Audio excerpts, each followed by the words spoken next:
coachnya. Iya, perkenalan dulu ya. Iya, oke. Ya, silakan. Selamat pagi Bu. Apakah Ibu punya waktu hari ini Bu? Hari ini kayaknya saya kosong Bu, boleh Iya. Saya ini ada persoalan gitu. Ingin minta saran pendapat dari Ibu, apakah bisa Bu? Boleh sih, dengan senang hati. Iya, begini Bu. Selama ini kan saya itu aktif melakukan kegiatan pengembangan diri. Nah, tapi saya merasa beberapa bulan terakhir semangat saya untuk melakukan pengembangan diri, kemudian melakukan kegiatan-kegiatan termasuk pengembangan sekolah itu sangat menurun drastis. Saya seperti merasa lelah gitu. Kenapa ya Bu? Apakah Ibu pernah merasakan seperti itu? Sebenarnya sih pernah. Kalau Bu Sri ketika merasa capek, lelah tuh biasanya ngapain sih kalau di rumah atau di sekolah, nggak ada kegiatan apa gitu?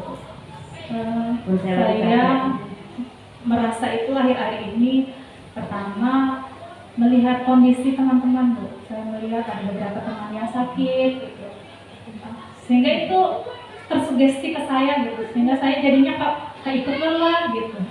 Kemudian ketika saya memikirkan, saya belum mengerjakannya, saya memikirkan begitu ada teman nge-share ini ada kegiatan begini, kemudian mereka menceritakan betapa lelahnya.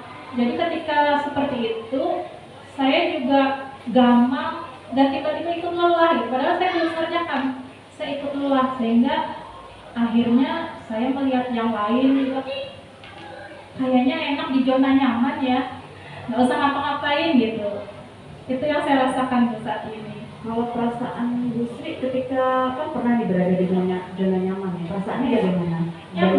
Bandingkan dengan ketika Ibu Sri terlibat aktif dalam beberapa kegiatan. Ada nggak dampaknya yang Ibu Sri rasakan, baik untuk Ibu Sri atau untuk sekolah?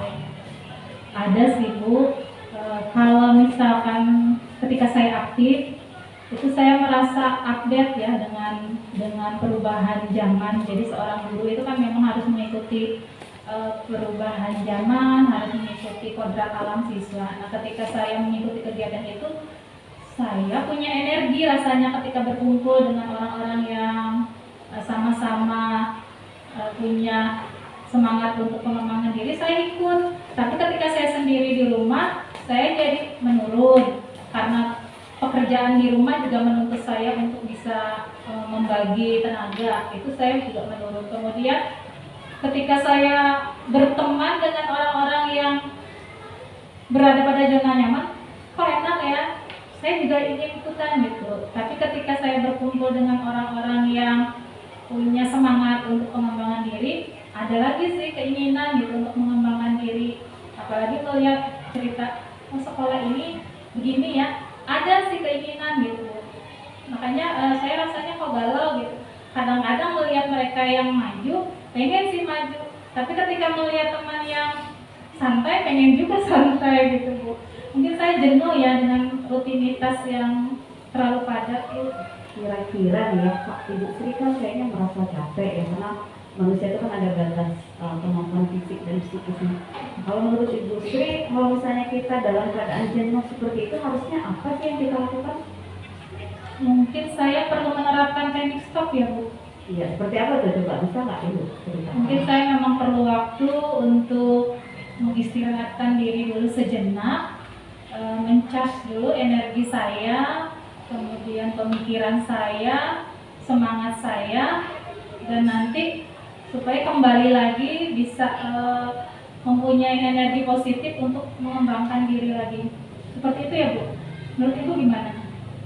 Kalau menurut Ibu Sri, teknik stop adalah teknik yang bisa membuat Ibu Sri recharge kembali energi, mungkin bisa Ibu sampaikan ya.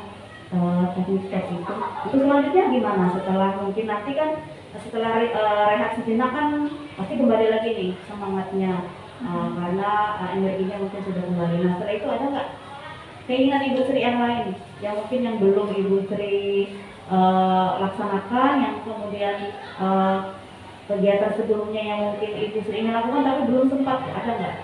Ada Bu, Iya, banyak gimana? sekali. Jadi ketika saya eh, dalam proses hibernasi sejenak tadi ya, ketika saya stop sejenak, itu kan proses kehidupan terus berjalan, dinamika perubahan kurikulum juga berjalan.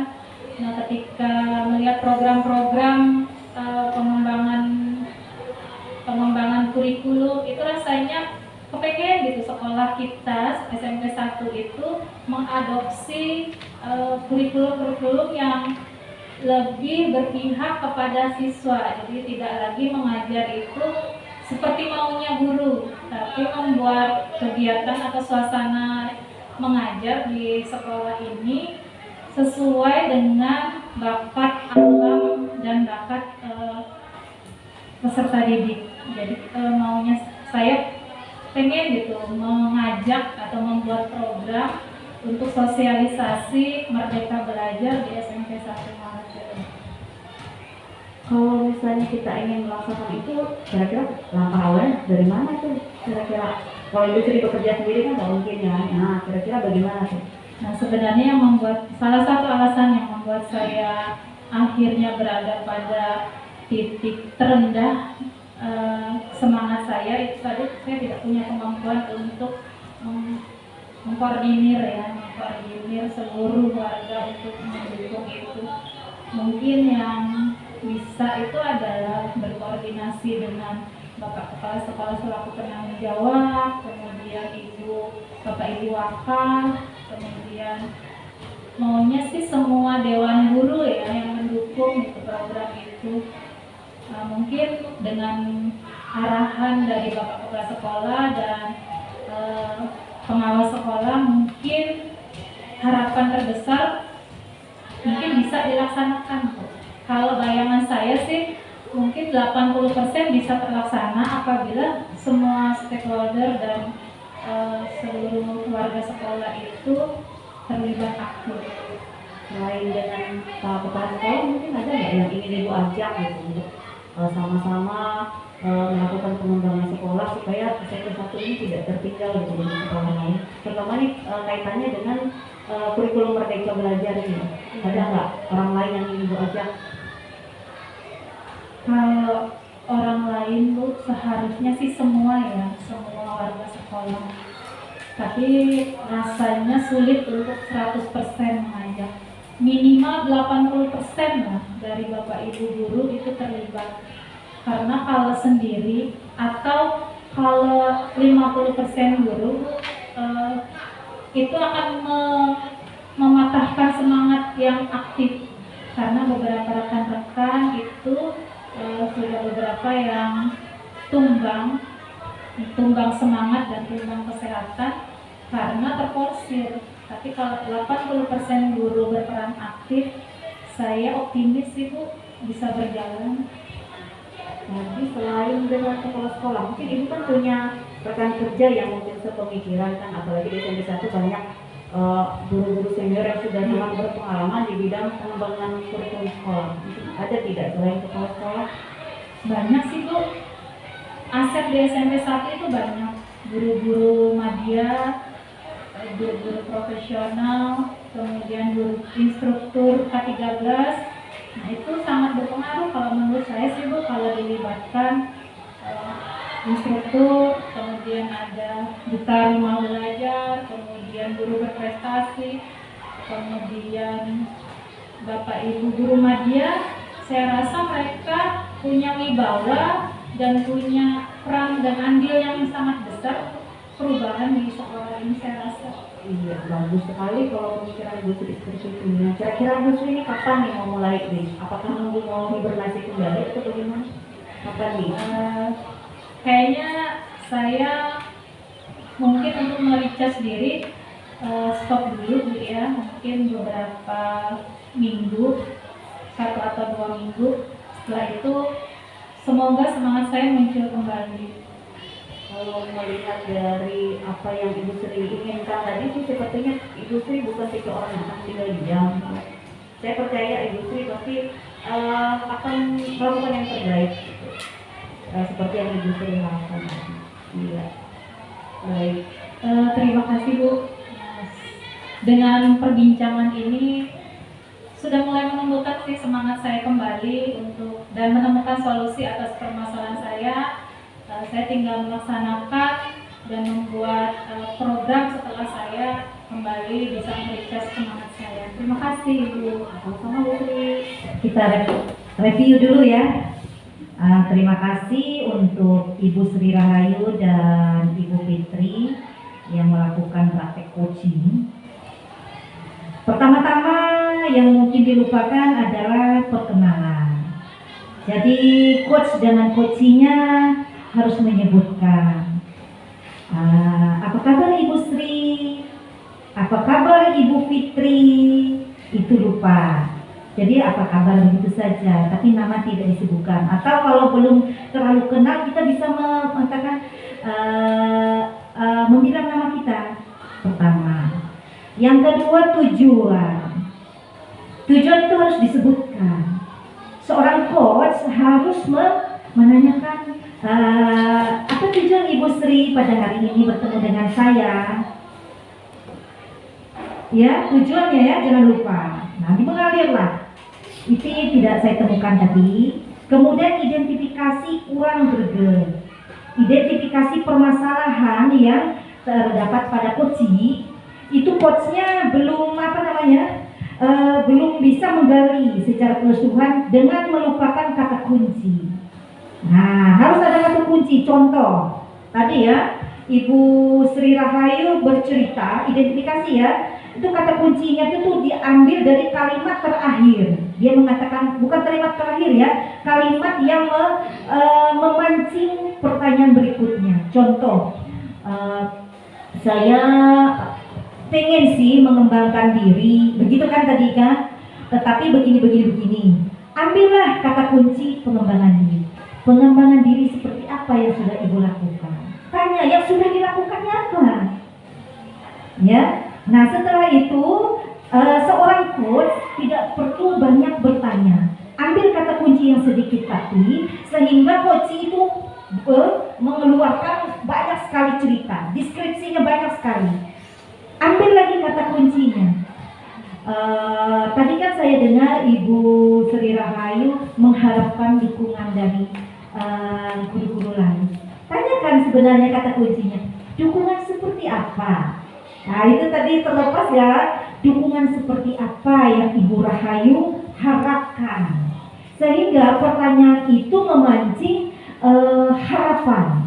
Gitu. Harapan dia pengennya apa, pencapaiannya bagaimana. Diawali dengan tujuan, kemudian mengidentifikasi permasalahannya. Dari identifikasi permasalahan muncullah harapannya, harapan seorang coaching. Kemudian dari harapan seorang coaching akan muncullah rencana aksinya. Rencana aksi dia itu begini. Setelah muncul rencana aksinya, muncul lagi tanggung jawabnya. Jadi ambil kata kunci. Jadi pada saat bercerita itu ambil kata kunci kalimat yang dari kunci itu sendiri, dikembalikan. Contoh rencana aksinya nanti tadi tidak memunculkan identifikasi permasalahan, itu kan meluas akhirnya kan. Kunci meluas kemana-mana sehingga tidak fokus. Maunya apa sih? Mau ibu seperti apa? Itu pertanyaan seperti itu tidak apa-apa, gunakan. Terus rencananya seperti apa melaksanakannya? Dia akan bercerita, rencana saya begini. Anggaplah seorang coaching itu dia rencana aksi itu menghayal. Oh, bagus sekali rencana ibu. Kapan kira-kira Bu? Itu selesai, itu sudah. Nah, rencananya dilaksanakan sekian. Kira-kira ibu perlu bantuan tidak? Siapa kira-kira yang bisa membantu ibu? Kepala sekolah. Kepala sekolah, selain kepala sekolah, bantuan seperti apa yang diharapkan dari kepala sekolah? Itu langsung ditanyakan seperti itu. Begitu ya seorang coach. Jadi seorang coach itu mendengarkan, tidak mesti harus menjawab. Coach bertanya seperti itu. Jadi kalau dia bicara panjang lebar, coach hanya perlu manggut-manggut, ya. Terus lanjut Bu. Ya, terus Bu, lanjut atau boleh seperti itu. Tidak mesti harus kita mengeluarkan kata-kata kalimat seorang coach ya. Nah, sehingga dia pasti mengeluarkan potensi diri dia. Curahan hati apa yang ada di hatinya akan keluar. Kita hanya seperti itu. Tetapi perlihatkanlah bahwa kita mendengarkan dengan baik. Mendengarkan dengan baik artinya seorang coach tidak boleh sambil lihat HP atau sambil berteleponan gitu ya. Jadi seorang coach itu mendengarkan dengan baik, antusias, mendengarkan dengan tidak banyak bicara. Nah, demikian ya. Oke, bisa kita lanjutkan yang berikutnya. Terima kasih untuk Ibu Sri dan Ibu Fitri. Selamat pagi Bu Herna. Pagi Bu Sri. Ya, apa kabar? Baik. Iya. Ada keperluan apa ya Bu harian Ibu hadir di sini? Sebenarnya tujuannya banyak sekali Bu yang mau saya ceritakan ke Ibu. Pertama itu kan masalah kondisi siswa kita di sekolah. Terus juga di sini saya jadi wali kelas juga banyak sekali dilemanya Bu di sini. Jadi ada banyak yang saya ceritakan ke Ibu. Apa Ibu punya waktu? Baik Ibu, boleh. Saya punya waktu untuk mendengarkan Ibu. Dilema seperti apa yang Ibu rasakan? Jadi waktu itu saya kan baru pindah ke sini ya Bu. Di sekolah yang lama saya belum punya pengalaman jadi wali kelas. Nah, ditambah lagi di sini kan saya di samping jadi wali kelas saya jadi guru BP. Nah, sedangkan pengalaman yang lalu itu kan saya hanya mengaku BP. Nah, terus di kelas saya itu Bu banyak sekali siswa yang punya masalah yang kadang-kadang saya juga menyelesaikannya bingung. Ini mau gimana cara menyelesaikan masalahnya seperti apa. Nah, jadi itu yang pertama. Kemudian yang kedua, panggilan terhadap orang tua siswa juga banyak sekali Bu. Jadi kadang-kadang saya ada yang orang tua itu datangnya kita bikin surat panggilan ke orang tua itu ada yang sambutan yang menerima, kemudian ada juga yang datangnya dengan nada marah-marah, kadang-kadang kemudian ada juga yang datangnya cuman hanya sekedar datang tapi tindak lanjutnya tidak ada kayak gitu. Nah, dipanggil lagi ke berikutnya nggak ada. Itu Bu. Jadi Ibu dulu di sekolah lama juga wali kelas juga ya? Belum Bu. Oh belum. Belum Tapi guru BP juga dan itu mata pelajaran yang lain juga. Kalau di sekolah yang lama bagaimana cara Ibu menangani siswanya? Nah, di kampung itu permasalahan tidak terlalu kompleks kayak di kota ya Bu ya. Jadi paling kita komunikasinya sama orang tuanya yang menerima, terus bikin perjanjian. Jadi untuk kedepannya anak-anaknya sudah bisa menerima bahasa halusnya itu kita lebih mudah gitu untuk memantau perkembangan anak di sana karena siswanya sedikit sih. Kalau di sini kan banyak Bu Siswa sedikit, kemudian ada peran aktif orang tua siswa ya Bu ya. Kalau menurut Ibu, orang tua siswa di SMP 1 apakah tidak ada peran aktifnya Bu? Ada sih Bu ya peran aktif mereka di sini. Cuma kadang-kadang orang tuanya yang aktif, anaknya lagi yang tidak. Jadi kan kalau kayak di kampung itu kolaborasi antara orang tua dan anak itu mereka sangat memahami sekali apa fungsi guru di situ. Mereka sangat menghargai sekali guru-gurunya. Gitu. Kalau di sini kadang-kadang orang tuanya mau anaknya maju, tapi kadang-kadang anaknya usahanya nggak ada. Jadi kalau yang di kampung ada kolaborasi antara orang tua dengan siswa ya Bu ya. Kalau menurut Ibu, bagaimana sih Bu menumbuhkan kolaborasi itu?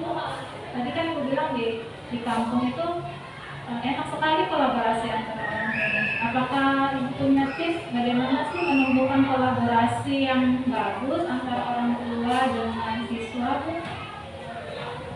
Pengalaman saya kalau kayak di kampung itu komunikasi ya. Kayaknya antara anak dan orang tuanya itu mereka punya komunikasi yang kuat.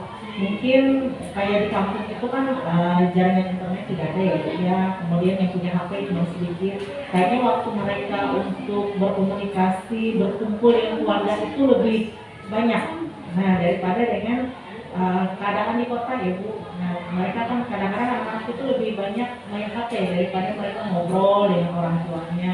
Jadi mereka itu mindsetnya lebih kayaknya lebih percaya dengan yang apa yang mereka lihat di HP dari internet itu yang lebih bagus daripada arahan dari orang tuanya. Waktu mereka untuk ngobrol dengan orang tuanya itu sedikit kayaknya. Intinya komunikasi orang tua dengan siswa kurang ya Bu. Kalau menurut Ibu, solusi kurangnya komunikasi orang tua dan siswa itu sebaiknya gimana Bu?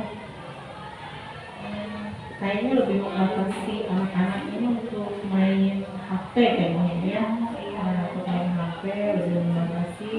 Terus lagi orang tua kayaknya masih sibuk apapun, karena kebanyakan orang tua yang kita panggil itu mereka bilang, saya ini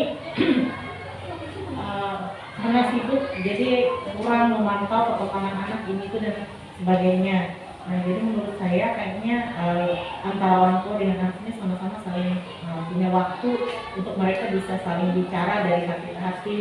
Kemudian orang tua juga lebih banyak untuk memperhatikan bagaimana perkembangan anaknya, salah satunya tadi dengan misalnya lebih aktif bertanya dengan wali kelas bagaimana perkembangan anaknya di sekolah.